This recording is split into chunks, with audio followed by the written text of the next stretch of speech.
Hello everybody and welcome in this new tutorial. So in this one we will create a professional YouTube thumbnail like you can see in the screen here. So if you don't have the Adobe Photoshop installed in your machine, you will find a link in the description that will help you to install the last version of Adobe Photoshop for free. And for the resources and images used in this video, you will find a second link in the description to download them. So the first thing, we create a new document. So like you know, the thumbnail dimensions and of course 300 in the resolution. So we create our document. So we will go and open the images we will use, the background image. So we'll begin with the background image. We will try to crop it to remove the parts we will not use. So we crop the image like you can see here. We click to confirm, and now we will use the rectangle selection tool to select this part, and we go to edit, fill. We will use the content aware to remove the typography from the image. So we try to crop it a little more. So our background is ready now. So we will use the move tool and we will move it and place it in our thumbnail.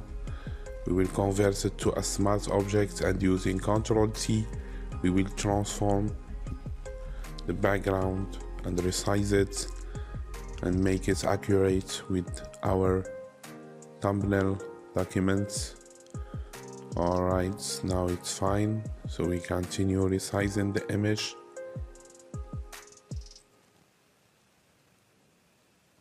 Alright, so now I think it's fine.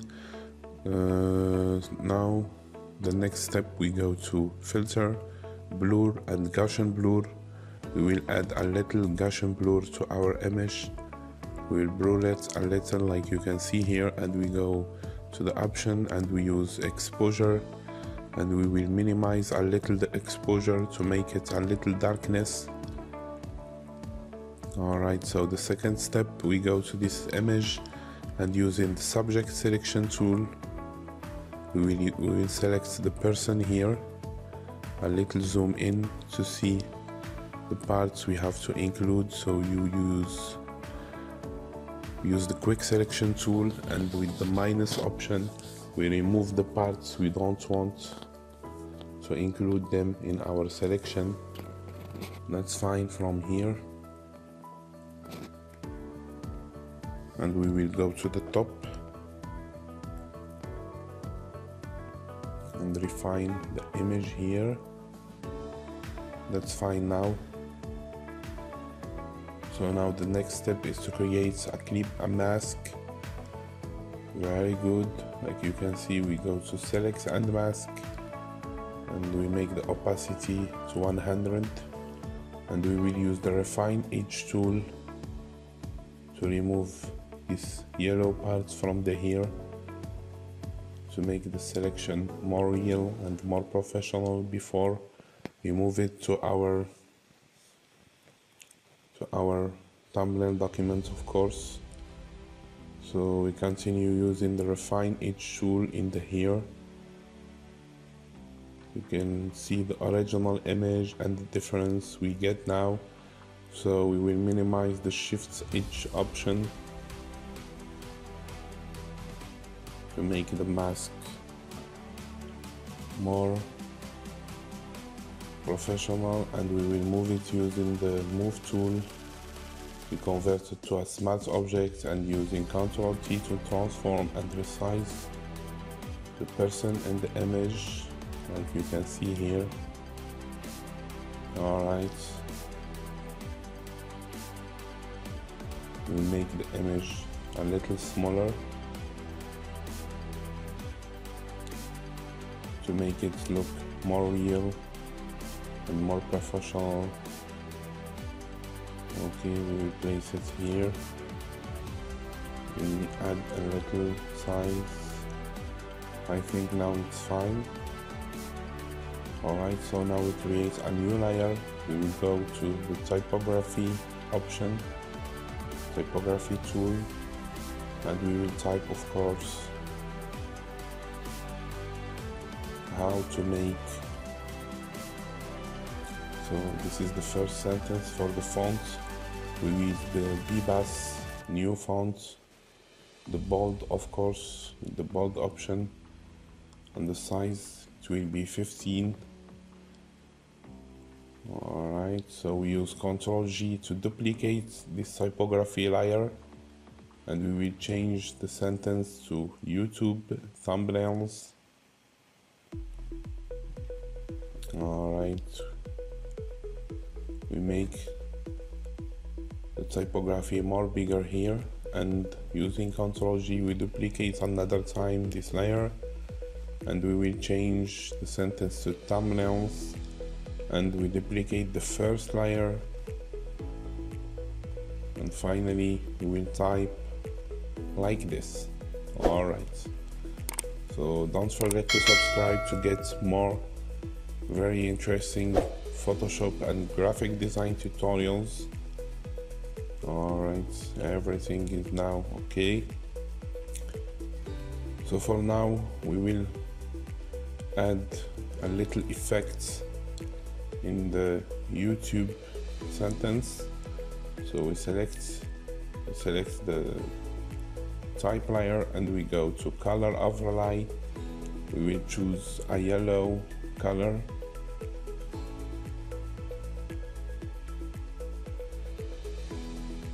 So we will try to find an accurate yellow. That's fine. We go to effects another time, and this time we will choose the bevel and emboss, and like you can see, this is the adjustment of our bevel and emboss effect. So here we will try to find an orange color. For the altitude we will make it 0, and we will change the glass contour.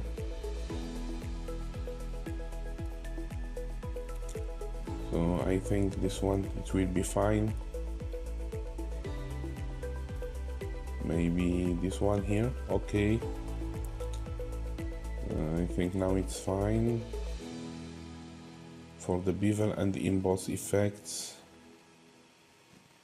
these are the adjustments we will use, and the preferences. For the bevel and the emboss, we will choose, of course, the orange and white. We go now for the drop shadow effect, and we will try to find another orange color for the shadow. So for the shadow, these are the settings we are going to use, and for the contour we will try to change the default. For the global lights, I think we don't need it. Also, we uncheck here. So I think now it's fine. So we copy the layer style, and we go to thumbnail typography, and we pass the layer style. Like you can see here, we get the same effects. And for now we go to how to make sentence, and we go to bevel and emboss, and this time we will not choose the orange color, but this one here. We will choose the black one.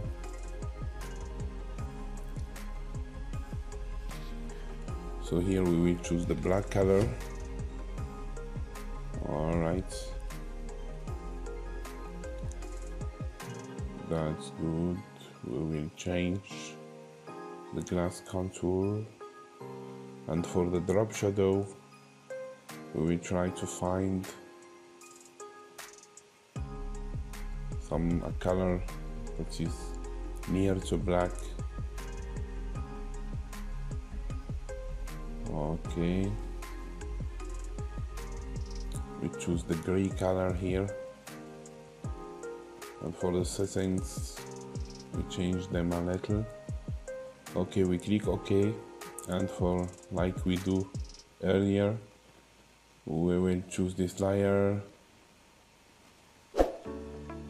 right click and we copy the layer style, we go to the last sentence and we paste the layer style. Okay, everything is okay. We position our typography like you can see here in the right place we want. Alright, so we will select the 4 layers together, the 4 typography layers together with the Control key from the keyboard. We select the all 4 layers together and using Control T we will make them a little bigger like this. That's fine. And using the Control key from the keyboard we will transform and give them a little 3D effect like you can see here. Everything is now fine. So for the typography we are done now. So now we go to this layer here and we will create a new empty layer just behind it, and we will use the brush tool with 700 pixels in the size, and we will use a blue color, a blue lighty color, and we will create these blue lights behind our object like you can see here. And for the blending mode for this layer we will choose the screen mode like this. Very good. So now we add a new empty layer and we will add, using of course the same tool, the brush tool, we will choose the white color and we will add a new white light here. And like we did earlier, we will use the screen mode. For the blending mode we will use the screen mode like you can see here. For now it's fine. So now we will open 3 thumbnails images we have here, these 3 images, and we will resize them using of course the Control T from the keyboard like we did earlier. So I will speed up a little these parts here because nothing is so difficult here. It is just placing the new thumbnail images and resize them using the Control T from the keyboard and place them in the right place like you can notice here. So we will resize the images.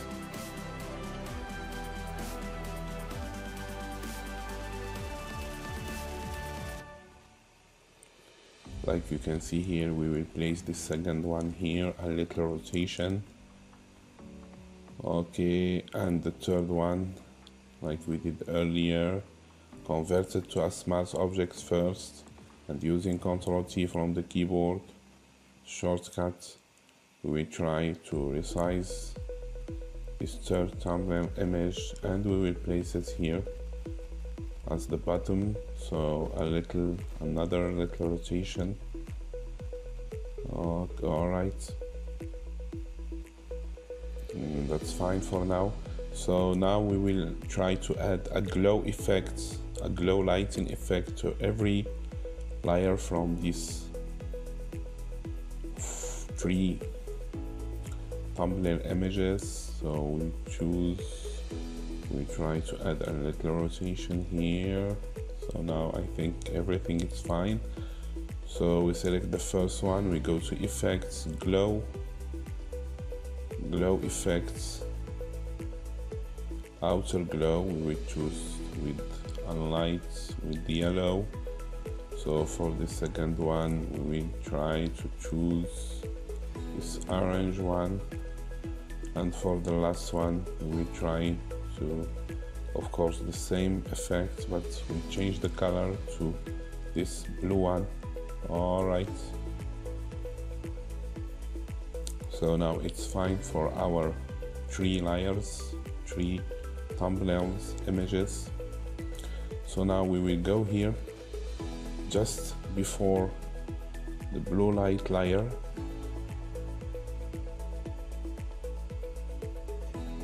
As the top of the exposure one, we will remove these images. We don't need them anymore, so we will go to and try to find this image here. With the same technique, using the move tool, we will place the image behind our objects, and we will convert it, of course, to a smart object before resize it with the Ctrl+T shortcut from the keyboard. We try to resize the image here. That's fine now. So we will go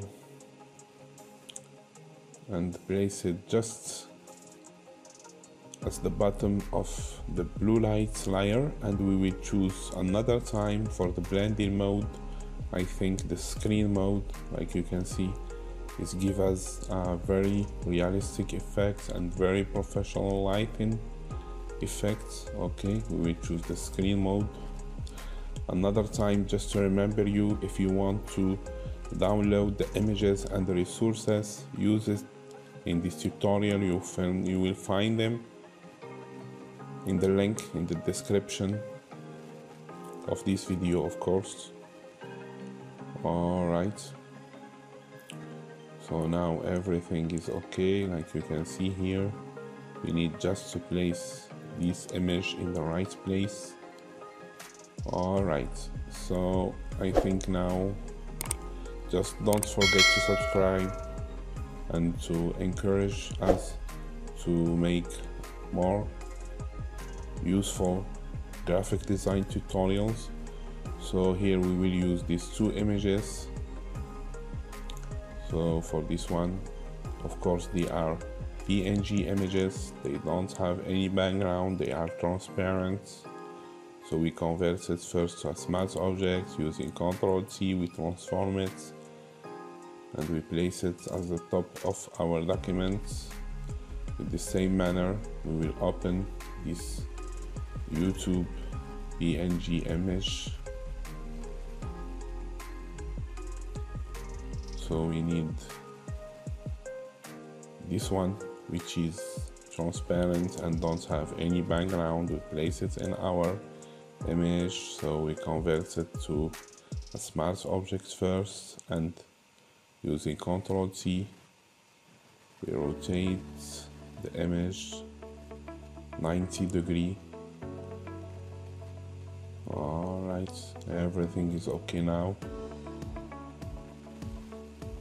So we place it here, and we try using Ctrl+T to resize it and make it more smaller, like you can notice here. So everything we are going to do now is the glow, outer glow effects in this YouTube image. So of course this one we will use the white color. It will be more wonderful using a white outer glow light. So the same thing for this PS image, the same thing, a white light using, of course, the outer glow effects. Alright, so thanks for watching this tutorial. I wish that was useful to you, and